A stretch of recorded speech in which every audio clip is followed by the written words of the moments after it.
அடிக்கிற வெயிலுக்கு இப்போலாம் அதித்தி பாப்பாவே வந்து எனக்கு ஐஸ்கிரீம் வேணும்னு கேட்க ஆரம்பிச்சிட்டா. சரி வீட்லேயும் பால் அதிகமாக இருக்குன்னு அவசரப்பட்டு நான் 2 லிட்டர் பால் வேற ஊற்றிட்டேன். நல்லா கனமான பாத்திரம் வேணும்னு பெரிய வடச்சட்டியில் ஊற்றி வச்சுட்டேன்.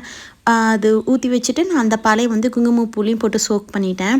பால் நல்லா ஒரு டைம் பொங்குனதுக்கப்புறம் அதையும் ஆட் பண்ணிட்டேன். இந்த மீன்வாயில் வந்து பாதாம் ஊற வச்சுருந்தேன். அதையும் வந்து தோல் உரிச்சிட்டு அரைச்சி பவுடர் மாதிரி பண்ணிக்கிட்டேன். கொஞ்சம் கோர்ஸாக தான். பால் பொங்கினதுக்கப்புறம் அந்த குங்குமப்பூ போட்ட பாலையும் ஆட் பண்ணி நல்லா கலந்து விட்டுட்டு நான் அரைச்சி வச்ச அந்த பாதாமையும் ஆட் பண்ணி நல்லா சுண்ட விட்டுட்டேன். ஆக்சுவலி இது வந்து பாதியாக சுண்டணும். எனக்கு அந்த அளவுக்குலாம் பொறுமையே இல்லை. ஆக்சுவலி 2 hours கிட்ட ஆகிடுச்சு 2 லிட்டர் பால் ஊற்றுனதுனால. இது நல்லா சுண்டுனதுக்கப்புறம் கடைசியாக வந்து நான் கண்டென்ஸ் மில்க் ஆட் பண்ணி ஃப்ரீஸ் பண்ணிக்கிட்டேன். இந்த மாதிரி மோல்டுலேயும் ஃப்ரீஸ் பண்ணேன், அப்புறம் கப்ஸ்லேயும் போட்டு ஃப்ரீஸ் பண்ணி வச்சுக்கிட்டேன். ரொம்ப டேஸ்ட்டாக இருந்துச்சு. ஃபஸ்ட்டு டைம் நான் செஞ்சு இவ்வளோ நல்லா வந்தது இந்த குல்ஃபி தான். ரொம்ப நல்லா இருந்துச்சு. ட்ரை பண்ணி பாருங்கள்.